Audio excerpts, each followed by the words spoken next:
दोस्तों, आज के दिन हम सभी लोग पढ़ने जा रहे हैं आ जाओ शक्तिमान का पार्ट 3। अगर आपने पार्ट 1 और 2 नहीं देखा है तो प्लीज़ जाकर देखिए। और सॉरी, हमारी वीडियोस आज 4 दिन लेट आई है। अब से मैं कोशिश करूँगा कि डेली डाल पाऊँ, क्योंकि मेरी एग्ज़ाम्स चल रही थी, इसलिए मैं वीडियोस नहीं डाल पाया। वत्स, किसी का प्राण लेने का अधिकार परमेश्वर के अतिरिक्त किसी को नहीं है। ऐसा है तो आप ही बताइए गुरुदेव, सैकड़ों निर्दोषों की हत्या का भार अपने कंधे पर लेकर अपने दैवित्व को कैसे उठा सकता हूँ मैं। यह मानस चिन्ह जिसे अग्नि ने मानव रक्षा के लिए मुझे सौंपा है, उस पर ही मानव हत्या का आक्षेप कैसे सहन कर सकूंगा मैं। ये तुम क्या कर रहे हो वत्स? मैं ठीक कर रहा हूँ गुरुदेव। मेरा अस्तित्व ही मेरा कर्तव्य की सबसे बड़ी बाधा है, क्योंकि जब तक शक्तिमान रहेगा निर्दोषों की हत्या होती रहेगी। इसलिए मैं शक्तिमान नहीं बनना चाहता गुरुदेव। वत्स, हाँ गुरुदेव, इस मानस चिन्ह का मान रखने का अब केवल यही एक उपाय है कि इसे आपको समर्पित कर दूं। मैं इस मानस चिन्ह के योग्य नहीं रहा गुरुदेव। अब यह पवित्र मानस चिन्ह निर्दोषों के रक्त से कलंकित नहीं होगा। उसे स्पष्ट महसूस कर रहे थे महागुरु। इस समय तुम्हें उचित और अनुचित समझना बहुत कठिन है। इस दुविधा के क्षीर सागर का तुम्हें स्वयं मंथन होगा। तब विष और अमृत स्वयं तुम्हारे सामने आ जाएंगे। सबसे बड़ा युद्ध वही होता है जो स्वयं से लड़ना पड़े। इसलिए लड़ो और याद रखो, यह तो धर्मस्य जयः। जो धर्म पर होते हैं वही जीतता है। शुभाशीष कहकर महागुरु मानस चिन्ह के साथ वहां से अंतर ध्यान हो गए। उन्हें देखते गंगाधर की सूनी सूनी निगाहें बता रही थी कि शक्तिमान नामक मानवता की मददगार शक्ति खत्म हो गई थी, लेकिन उसकी जरूरत अभी भी कहीं खत्म नहीं हुई थी। माँ, शक्तिमान नहीं आएगा क्या? जरूर आएगा। उनका विश्वास नहीं टूटना चाहिए। शक्तिमान को आना ही चाहिए। ओह, शक्तिमान बनने के लिए ऊपर उठता गंगाधर का हाथ बीच में ही फ्रीज होकर रह गया और फिर ऊपर उठने की जगह छाती पर पहुंच गया। पर मानस चिन्ह को ढूंढ रहा है, लेकिन गंगाधर को अब वहां मानस चिन्ह कहाँ मिलना था। उसे तो महागुरु ले जा चुके थे। और यह बात का घोतक था कि अब किसी की भी मदद करने नहीं आएगा शक्तिमान। और शक्तिमान नहीं आना जल्द ही सुर्खियों का विषय बन गया। क्राइम कवरेज, शक्तिमान के लापता होने से शहर अव्यस्त। राज टाइम्स, शक्तिमान के लापता होने के से शहर में निराश। आज तक कहा गया शक्तिमान। शक्तिमान के करीब से चाहने वाले में खलबली मच गई और शक्तिमान को करीब से चाहने वालों में थी गीता विश्वास। शक्तिमान, तुम कहाँ हो शक्तिमान? और शहर भर के बच्चे, हम 2 दिन से बीमार पड़े हैं, लेकिन शक्तिमान हमें देखने क्यों नहीं आया? गीता दीदी, क्या शक्तिमान अब भी कभी नहीं आएगा? नहीं, ऐसा कैसे हो सकता है? अगर शक्तिमान नहीं आएगा तो तुम्हें कौन सिखाएगा कि तुम एक सब शक्तिमान कैसे बनोगे? हाँ दीदी, हम सब शक्तिमान जैसा ही बनना चाहते हैं। शक्तिमान भैया तो नहीं आने वाले, परंतु हम आ गए हैं। क्या तुम हमारे भांति बनना चाहोगे बाल गोपालो? गंगाधर अंकल, आपकी तरह? नहीं, आपकी तरह तो हम बिल्कुल नहीं बनना चाहेंगे। आप तो एकदम लल्लू लगते हैं अंकल। इसलिए जब सब शक्तिमान जैसा बनना चाहते हैं। शक्तिमान कितना ताकतवर है, वह कितने डेंजरस विलनों से लड़ता है, कितने लोगों की जान बचाई है उसने। हमारा सुपर हीरो है वो।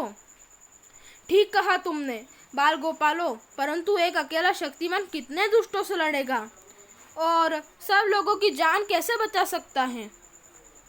इसलिए तो हम सब भी शक्तिमान बनना चाहते हैं। हाँ, और जब बहुत सारे शक्तिमान होंगे तो सारे विलन्स का सफाया कर देंगे। फिर शक्तिमान किसी को बचाने आए ना आए, उससे कोई फर्क नहीं पड़ेगा। शक्तिमान बनकर उसका काम हम कर देंगे। ये तो सोचा ही नहीं था मैंने। बच्चों की बातें गंगाधर और शक्तिमान की विचारधारा को एक नया रास्ता दिखा गई, जबकि सारा शहर शक्तिमान की राह देख रहा था। अब तक शक्तिमान के बारे में कोई खबर नहीं है। किसी स्पष्ट कारण के बिना शक्तिमान का गायब हो जाना उसके प्रकट होने से भी ज्यादा आश्चर्यजनक है। इस घटना से लगभग पूरा विश्व प्रभावित हुआ है। खास तौर पर दुनिया भर के बच्चे गहरे आघात पहुंचा है, क्योंकि शक्तिमान पहला ऐसा शख्स था जो बच्चों के लिए जीता जागता आदर्श या कहे महानायक था। एक ऐसा नायक जो किताबों या नारी की कहानियों का पात्र तो नहीं था, मगर उनके पात्र जैसा ही जीवंत था। अलग अलग देशों से आई सूचना के अनुसार लगभग सभी देशों में इस घटना का एक जैसा प्रभाव देखा गया है। हर जगह एक ही चर्चा है कि शक्तिमान कहाँ गया, वह वापस कब आएगा या नहीं आएगा। जब शक्तिमान कभी नहीं आएगा, क्योंकि आपका यह वार एकदम कामयाब हो ही गया जे साहब। हाँ माथुर, तमराज किरविश ने ठीक ही कहा था। ताकत जानने के बाद ही कमजोरियों का जानना सही होता है, और शक्तिमान की कमजोरी है उसका मकसद। वो थोड़े से लोगों की जान बचाने के लिए बहुत से लोगों की जान खतरे में हरगिज नहीं डाल सकता। अब तो हम आसानी से फैला सकते हैं अंधेरे की हुकूमत।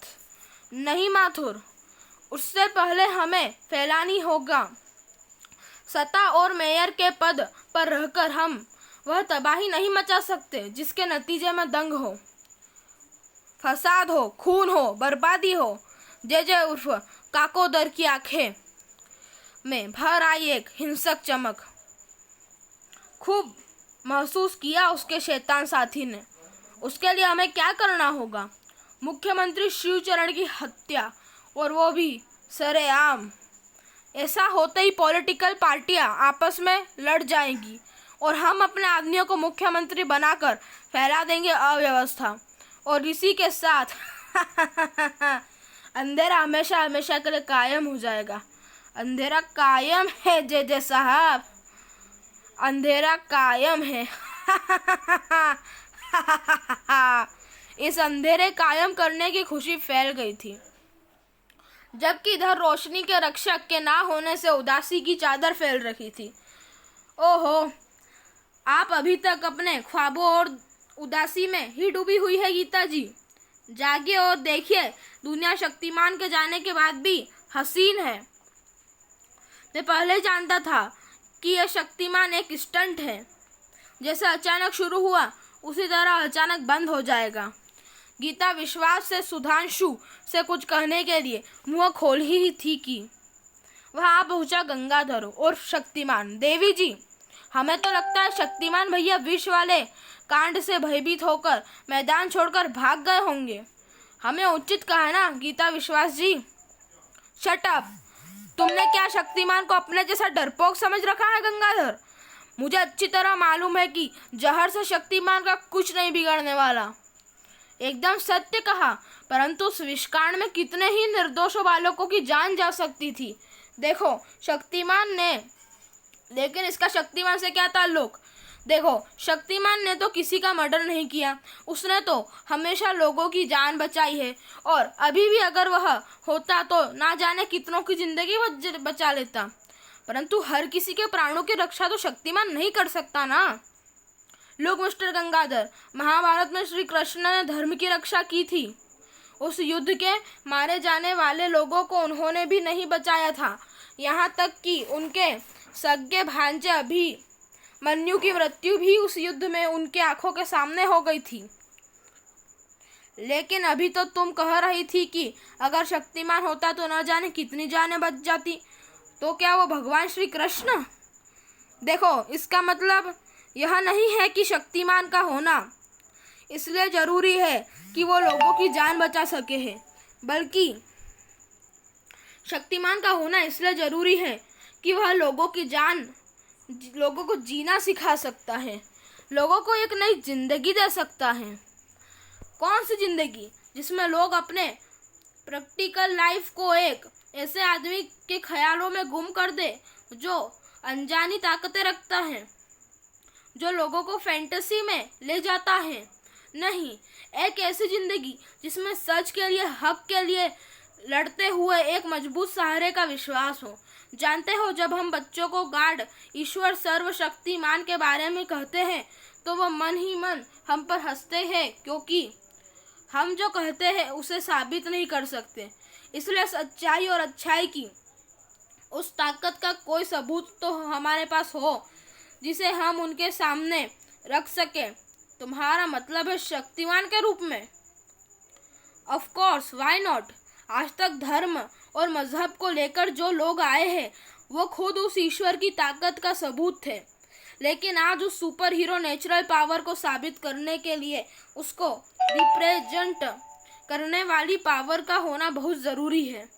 सच तो यह है कि शक्तिमान के होने का ख्याल आज धर्म और सत्य से दूर हुए लोगों के लिए एक बहुत बड़ी उम्मीद है, और लोगों की इस उम्मीद को तोड़ने का हक किसी को भी नहीं है। तो गाइस, ये वाला पार्ट नहीं तक था। अगले पार्ट के लिए प्लीज़ चैनल को सब्सक्राइब कीजिए, वीडियोस को लाइक कीजिए, शेयर कीजिए। धन्यवाद।